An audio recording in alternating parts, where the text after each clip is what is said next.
Gracias por estar con nosotros. Continuamos en Buenos Días RD. Bueno, para María de los Ángeles y para mí es gran placer tener al ingeniero Bernardo Castellanos en escena. Buen día, ingeniero, ¿qué tal? Buenos días, Ángel, buenos días, María. Para mí el placer y privilegio es mío para estar aquí compartiendo con ustedes por primera vez. A mí me interesa bastante el tema del desmonte del subsidio y de qué manera va a afectar más aún los bolsillos de todos los dominicanos, sobre todo la clase media, que es quien más paga, porque o sea, esto va a implicar que los que no pagan, pagarán. Bueno, los que no pagan, muchos de ellos no pagan porque su energía no se le mide.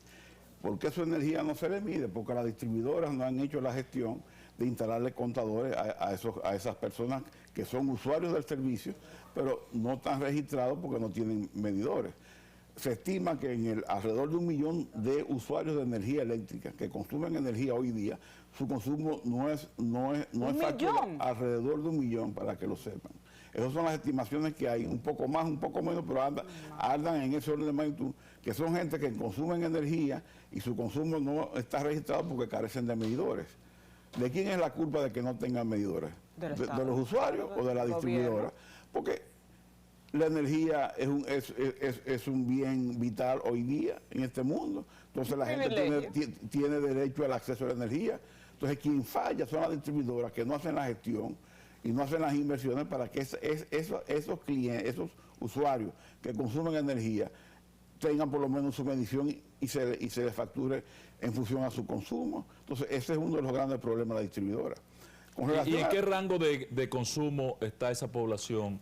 Esos son los que más consumen, porque... Esa gente que están sin medidores generalmente no los que más consumen, sino los que menos conciencia tienen, porque no apagan un bombillo.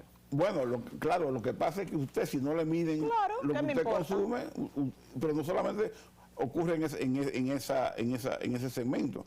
Hoy día, por ejemplo, debido a que las distribuidoras en estos 15 meses no han hecho la primera compra para material operativo, gastable, o sea, el material que día a día requieren las distribuidoras para atender las querellas de averías, contadores que se dañan, contadores que se someten a fraude.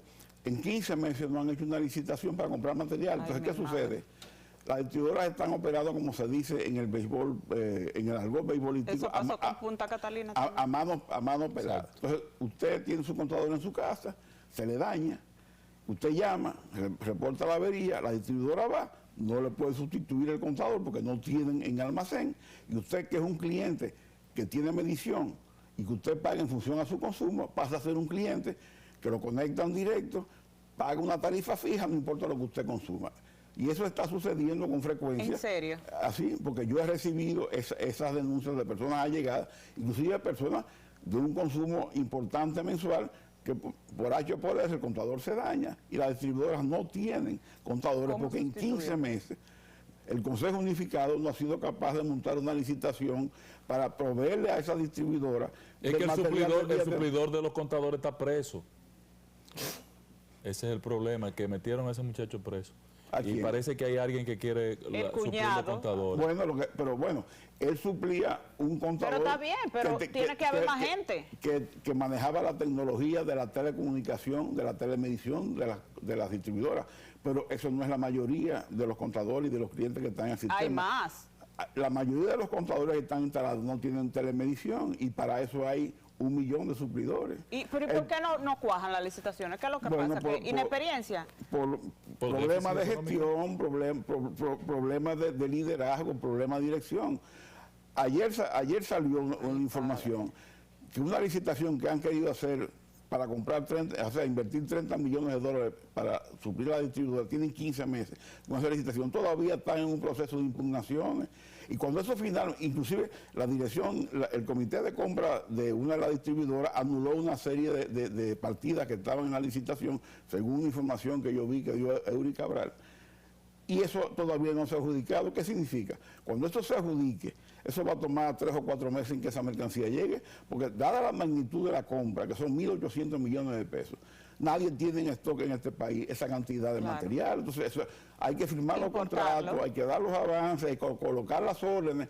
Y ahora con todo este problema de logística de transporte, ¿en qué tiempo llega eso? Mientras tanto, las necesidades de la distribuidora es hora, es todos los días. ¿Ustedes no vieron? Pero eso es una ineficiencia demasiado grande. Eso explica una falta de previsión increíble. Falta de planificación, negligencia. Eso explica por qué en estos 15 meses el sector eléctrico, sus indicadores han ido de mal en peor.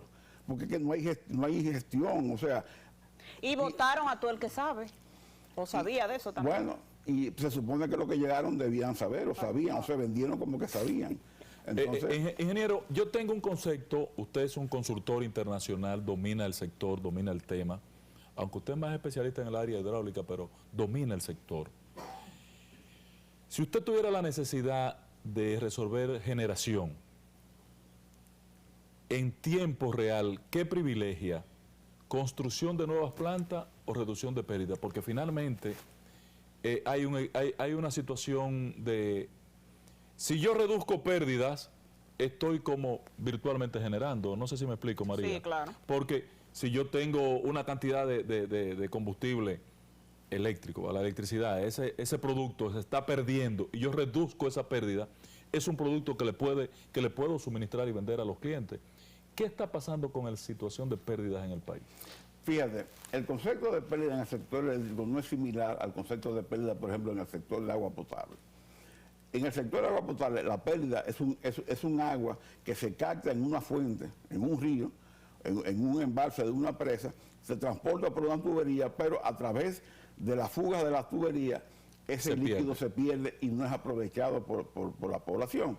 En el sector eléctrico no ocurre eso, porque la energía no se pierde, la energía se transforma. Entonces, las pérdidas del sector eléctrico no es que esa energía se pierda en el camino, no. Es que simplemente hay gente que la consume y esa gente que la consume, hay muchos de ellos, 1 millón más o menos, que no se les factura.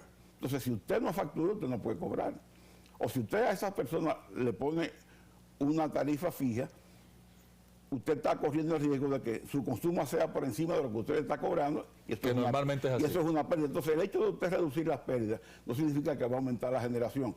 En el caso del agua potable, usted elimina las pérdidas. Por ejemplo, el acueducto de Santo Domingo o del Gran Santo Domingo tiene un 60% de pérdida. O sea, se captan 20 metros cúbicos por segundo, se pierden 60%, que es 12, y solo se aprovechan 8.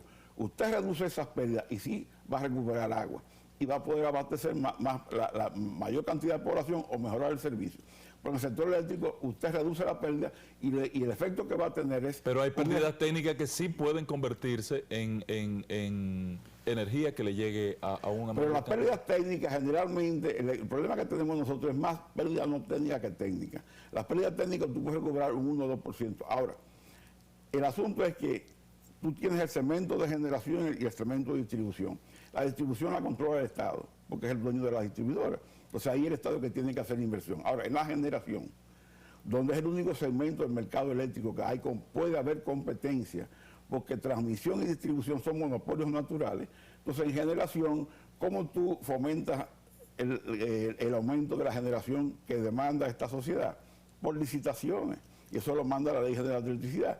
Tiene que hacer licitaciones competitivas, transparentes, supervisadas por la Superintendencia de Electricidad, sin colocar barreras de entrada como se han colocado en la licitación de Manzanillo, en donde una licitación que pudo haber generado una gran competencia entre los participantes, que hubiera inducido a un precio competitivo hacia la baja, estamos expuestos a unas ofertas con precios hacia el alza. ¿Por qué? Porque inicialmente, cuando ese proceso inició y se pidieron las cartas de intención de empresas que podían estar interesadas en participar en la licitación, 60 empresas expresaron su interés en participar. Y cuando eso se produjo, obviamente, el ministro de Energía y Minas, muy orondo, como un pavo real, proclamó a los 4 vientos de que es una muestra de la confianza de los inversionistas extranjeros en la transparencia en el gobierno y en la gestión que le encabeza. Cuando viene la segunda etapa de ese proceso, en donde se pide que estas empresas formalicen ya su intención de participación, enviando toda la documentación de las empresas, o de 60 empresas, solamente 16 presentaron ofertas, o sea, 44 se retiraron. Wow. Lo cual significa que si 60 generaban confianza y 44 se retiran, es que no hay confianza en la transparencia del proceso. ¿Por qué no hay confianza? Porque es un proceso que tiene muchas barreras. Para usted acceder a los documentos de licitación tiene que pagar $5,000. Oh. Algo insólito. Porque usted aquí, el Estado hace licitaciones en todas sus dependencias y los documentos son públicos, gratis. Todo el mundo lo tiene suben a la acceso. web. Exactamente. ¿Por qué? Porque eso facilita lo que se llama el control y auditoría social, para que la sociedad pueda entonces darle seguimiento y cualquier desvío pueda hacer las alertas a tiempo. En Panamá, por ejemplo, que es un mercado que yo conozco mucho por mi trabajo, estos documentos son gratis y permite que cualquier ciudadano le dé seguimiento desde el principio al fin, aunque no sea parte interesada como proponente. Y si no se gana la licitación, se perdieron esos 5,000. Se limita que sea solo un tipo de combustible. Ya con eso usted está induciendo una barrera que lo que produce es una tendencia al alza. ¿Por qué limitar a gas natural? Gas natural es el único combustible que produce energía, no, térmica, no. Existe el petróleo, existe los derivados del petróleo, existe el carbón, existe el gas natural y existe el gas propano. Sí, sí. En Panamá, en las últimas 2 licitaciones, yo estuve presente en la penúltima, se presentaron 30 ofertas de 30 inversionistas diferentes, con combustible desde búnker C, carbón, gas natural y gas propano. Y el gas propano perdió del gas natural en las 2 licitaciones por menos de $1 centavo en el precio de energía que ofertó. Entonces, eso abre la posibilidad. Y en nuestro país tenemos una gran plataforma de gas licuado de petróleo. La verdad que somos una gran plataforma hoy. Pero además de eso, ¿qué pasa? Que el gas propano no requiere la inversión en la terminal que requiere el gas natural, porque esas terminales de gas natural es una inversión millonaria, porque son tanques criogénicos que trabajan a altas presiones. El transporte del gas natural es en barcos especializados, muy costosos. La flota de transporte de gas natural es muy inferior en comparación con la flota de transporte del gas propano. En el gas natural hay una especie de oligopolio, en el gas propano no. Ahora, lo que debe determinar cuál es la tecnología y cuál es el combustible es una licitación abierta, sin restricciones, porque al final nosotros como sociedad lo que nos interesa es el mejor precio. Claro. Ahora, en el tema de la contratación en Manzanillo, que todos estamos de acuerdo, yo tengo años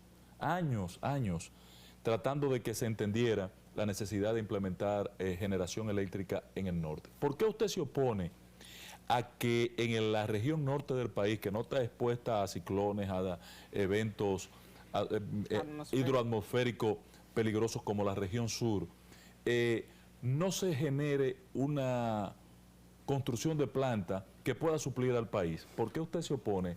Porque desde allí también podría hacerse una empresa binacional desde Manzanillo. Yo no me opongo a que se instalen plantas en el norte. Lo que yo me opongo es que se ha decidido instalar una cantidad de megavatios en el norte que no se corresponde con la demanda de esa zona ni con el crecimiento. ¿Por qué? Porque la zona norte del país consume alrededor de 4.000, 5.000 millones de kilovatios hora al año. Y eso con una planta de 400 megavatios, más toda la infraestructura que existe en el norte. Acuérdate que las principales presas están en el norte, claro, en el Cibao. En la zona de Manzanillo y Montecristo hay un potencial de energía renovable, eólica y solar impresionante. Sí. Que todo eso ahora se va a desarrollar tan pronto se construye la línea a 345 que conecte ese circuito, sí. Y llega hasta Santiago, que en Santiago llega la línea. Entonces, ¿qué va a pasar? Que tú tienes, ¿dónde está la gran zona de demanda de energía eléctrica? Es en la parte sur. Entonces, tú estás sobreinstalando capacidad en Manzanillo. ¿Para qué? Para que el 70% de esa sobrecapacidad que tú estás instalando en Manzanillo... trasladarla, transportarla a la región sur. Y entonces eso va a encarecer, porque en el sector eléctrico existe lo que se llama el factor nodal. O sea, una topología de red donde se establecen los nudos de demanda y de inyección. Entonces, una planta instalada en Manzanillo vendiendo electricidad en el sur, el factor nodal es menos de 1, mucho menos de 1. En cambio, si usted tiene una planta instalada cerca del nodo de consumo, su factor es 1, entonces la energía es más barata, aunque el costo sea el mismo.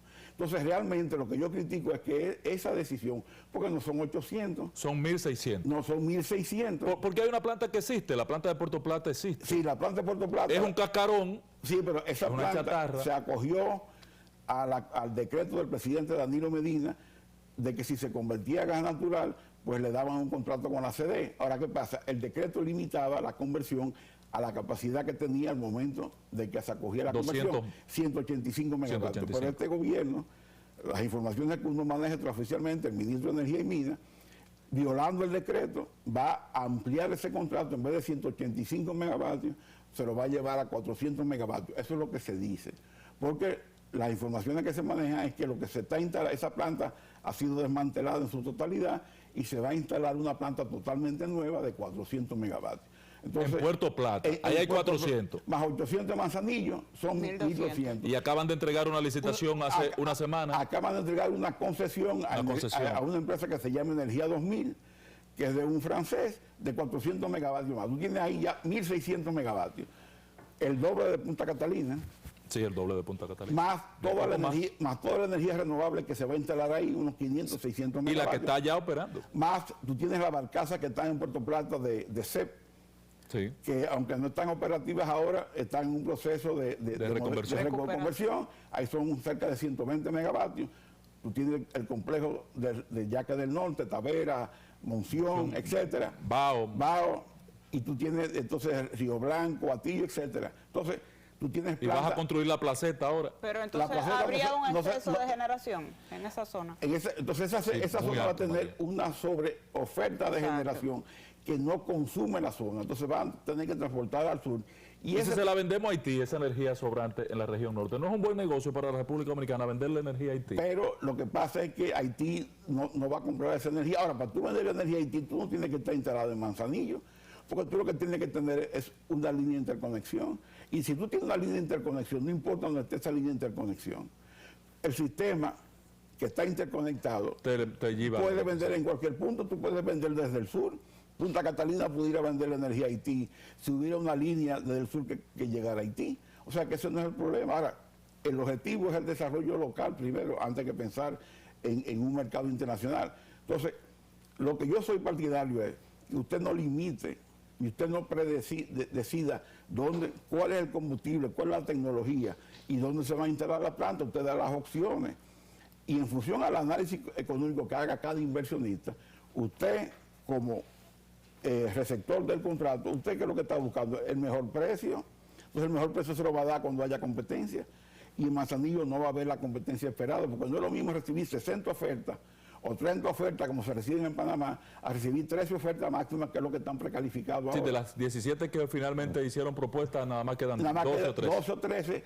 Y lo grave del caso es que hoy día no sabemos quiénes son esas 2 o 3 empresas. En Panamá se sabe en todo momento quiénes son los oferentes, quiénes son los interesados. Aquí todo es un secreto, aquí todo es algo que se maneja en un círculo muy cerrado. ¿Por qué el ministro de Energía y Minas no da a conocer el listado de las empresas precalificadas? ¿A qué se le teme? Eso debería estar en la OPE. A un escrutinio social. Es obligatorio, María, que esté la libre información. Por ejemplo, si de esa empresa hay alguna que ha estado sometida a algún escándalo reciente, si no se somete al escrutinio público, eso puede pasar por debajo de la mesa. Entonces, son contratos. Y después que le asignen o le adjudiquen un contrato, hay derechos adquiridos. No, el paro dado no hay quien lo quite. Y son 15 años de contrato que se van a firmar. Mi madre. O sea que nosotros estamos corriendo el riesgo de amarrarnos a 15 años de contrato, a unos contratos que no serían precios muy competitivos. Y por otro lado, ¿cómo es posible que el gobierno esté induciendo de manera deliberada una concentración tan alta en gas natural? Estamos cometiendo el error que tuvimos en el pasado, donde el 90% dependíamos del petróleo. Ahora el gobierno está induciendo a que un alto porcentaje de la generación térmica, que es la espina dorsal del sistema, esté concentrada en gas natural. Cualquier volatilidad del gas natural, que es muy peligroso porque no hay transporte. No, y además la oferta y la demanda están más o menos ahí equilibradas. Y desde que usted, por ejemplo, si se mete un invierno muy fuerte en Europa y en Estados Unidos el precio se dispara. O Putin se pone bravo o se molesta con lo que sea y no le dan lo que quieren. María, vamos a hacer una pausita que tenemos pendiente, ingeniero. No acostumbramos en esta entrevista a hacer una pausa, pero permítanos, porque queríamos aprovechar el tiempo con usted. Cuando regresemos vamos a ver, después de la pregunta de María, Punta Catalina, este escenario nuevo que tenemos. Sí, exacto. Usted no ha opinado al respecto. Cancelaron a Serafín. Sí. Vamos a la pausa, regresamos. Bueno.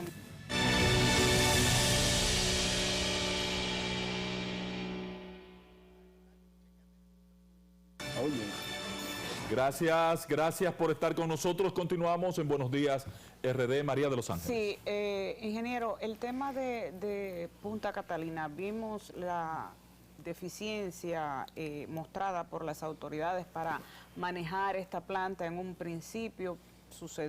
Votaron a todo el que sabía de la planta, sucedió lo mismo con las previsiones de que necesitaba la planta, tanto el carbón como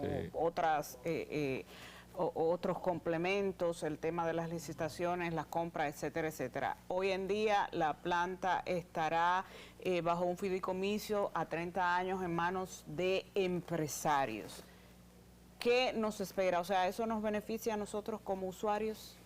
Mira, la pregunta es, ¿se necesita el fideicomiso en Punta Catalina o no se necesita? Y mi respuesta es, no se necesita.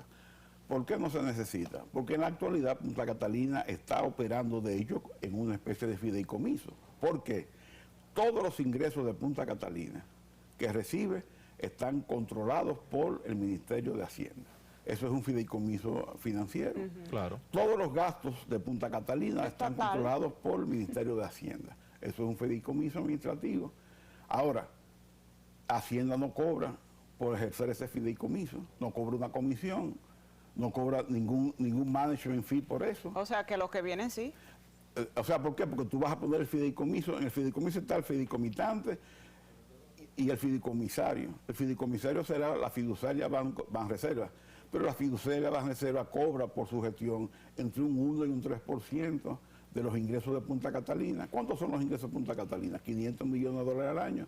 Un 1 o un 3%, ¿cuánto es? 5 o 15 millones de dólares que cobraría por hacer una gestión que no va a ser mejor que la que hace Hacienda, y Hacienda la hace gratis. Número 1. Número 2, la parte de operación y mantenimiento, que sería la otra razón para un fideicomiso. Se creó una comisión por decreto que encabezaba César Sánchez, que elaboró los términos de referencia que están listos de hace más de un mes para la licitación, para la contratación de una empresa internacional especializada con solvencia económica y técnica para que se haga a cargo de la operación y mantenimiento de Punta Catalina. Esa es la otra parte del fideicomiso que quedaría resuelto. Usted le entrega con esos dos elementos resueltos no hay necesidad de un fideicomiso. No hay necesidad de un fideicomiso. Ahora, ¿qué pasa? El fideicomiso le va a generar gastos a Punta Catalina, que no lo tiene ahora, y los ingresos de Punta Catalina, su margen de utilidad bruta, son limitadas, porque una planta, desde que usted la dimensiona, ya usted limitó de por vida cuáles son sus capacidades de generación. Usted puede, es más, en el tiempo, si usted no le da la operación, el mantenimiento adecuado, se reduce. Entonces ya eso está limitado. Entonces usted lo que tiene que hacer es tratar de mantener esa utilidad. Entonces, pero y entonces el gobierno no vio esto. ¿Por qué el fideicomiso? Bueno, eso tendría que responderlo Antonio Almonte. Yo no sé por qué fideicomiso, pero inclusive eso es una figura que nunca se habló ni en la oposición, ni se planteó en el pacto eléctrico, ni se ofertó en el programa de gobierno del PRM. Entonces ellos son los que tienen que dar la explicación. ¿Por qué ese cambio? ¿Es una forma de privatizar la empresa? Bueno, de entregársela al sector privado, lo que pasa de beneficiar a un grupo de empresarios porque tengan una coquita ahí. El fideicomiso sería el primer fideicomiso público que de este país. No, ahí está RD Vial. ¿Cuál es la diferencia? Se maneja muy bien. ¿Cuál es la diferencia entre RD Vial y el fideicomiso propuesto para Punta Catalina? Que el de RD Vial es un fideicomiso institucional. ¿Por qué? Porque el comité técnico del RD Vial no está delegado en nombres específicos de personas. Yo no objeto ninguna de las personas que están nombradas ahí, que quede claro eso. Ahora, ¿quiénes son los miembros del comité técnico del fideicomiso de RD Vial? Ministerio de Obras Públicas, Ministerio de Hacienda y Ministerio de Economía, Planificación y Desarrollo. Institucional. Entonces, esos tres ministerios delegan en funcionarios, en personas, la representación de ellos en ese comité técnico. Y como es institucional, ahí no hay gasto adicional. Esta gente que nombraron ahora, la mayoría va a devengar salarios, y muy buenos, y posiblemente compensaciones.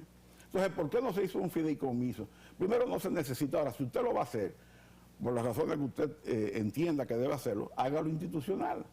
¿Cuál sería el fideicomiso, el comité técnico institucional para Punta Catalina? CDE, Hacienda y Economía y Planificación y Desarrollo. Pero lo contradictorio en esto es que la CDE la están destruyendo, la están eliminando en papeles. Y en la realidad, ¿quién es el fideicomitante en el fideicomiso de Punta Catalina por decreto? La CDE. La CDE. ¿Y ahora quién va a ser entonces? ¿Quién es que está recibiendo en el año que viene los 53 mil millones de pesos asignados para el subsidio del sector eléctrico en el presupuesto? Es la CDE. ¿Quién va a manejar 1.400 millones de dólares en financiamiento? Pero la ley no dice que desbaraten, que eliminen la CDE. La ley no lo dice. No, pero el decreto sí manda el decreto, urgencia en la liquidación de esa institución. Exacto. ¿Y el decreto está por encima de la ley? No está, digo, pero es una intención del gobierno. Sí. Pero eso para mí es una bola de humo. Finalmente, ingeniero, en el tema de Punta Catalina, para completar ese elemento, se nos quedaron como 20 temas aquí. Mire, el tema combustible, el carbón, ¿qué podemos esperar? ¿Hace inviable esta planta? ¿Tiene lógica la conversión a gas natural? Porque ahora el pecado es que el carbón está subiendo de precio. Bueno, el carbón, gracias a Dios, está bajando, porque ya hoy está en $150 la tonelada, cuando llegó a estar en 230. O sea, parece que la burbuja del carbón se está desinflando. Financieramente no es viable la conversión, porque simplemente usted le está agregando costos, una inversión de 400, 500 millones de dólares. Esa reconversión no va a aumentar la generación de Punta Catalina, va a bajar la eficiencia, porque al cambiar de combustible, una planta que no fue diseñada inicialmente para ese combustible, la eficiencia puede perder entre alrededor de un 5%. Entonces usted va a tener menos producción de energía, más costo, y al final la misma cantidad, los ingresos te van a mermar. Entonces financieramente no es válido, no es viable. Ahora, el tema ambiental es otra cosa. Por el lado del tema ambiental, no es que el gas natural no contamine, se supone que contamine menos, pero también tiene efecto invernadero. Ahora, ¿dónde está el problema de Punta Catalina con el tema ambiental? Uno, si usted no opera adecuadamente la central, usted no tiene los filtros en el sistema de control de emisiones de filtros, y usted no maneja bien la ceniza, eso es la bomba de tiempo que activa toda esa protesta social y que potencializa en la opinión pública que eso hay que convertirlo porque está matando gente. Entonces, antes y ahora, y sobre todo ahora, el manejo sobre todo de la ceniza, ha sido muy irresponsable, y ese es el detonante y la bomba de tiempo que no se ha desactivado, y eso es lo que va a llevar a este país a gastar 400, 500 millones de dólares innecesarios de un dinero que no se tiene. Gracias, ingeniero. Tenemos que volver a tener un encuentro en este escenario sobre las cenizas. Yo perdí la oportunidad el jueves pasado de acompañar al ministro que me invitó a ver las cerdas y su administración, para que no esté opinando yo disparate. Pero bien, no pude ir, ministro. Será la próxima ocasión. Gracias, Bernardo Castellano, especialista en esta materia, que nos ha dado cátedra en el día de hoy. Para María y para mí es un gran placer haberle tenido. Para mí es un honor compartir con ustedes. Gracias a ustedes, amigos televidentes. Nos vemos mañana en esta escena. Sheila.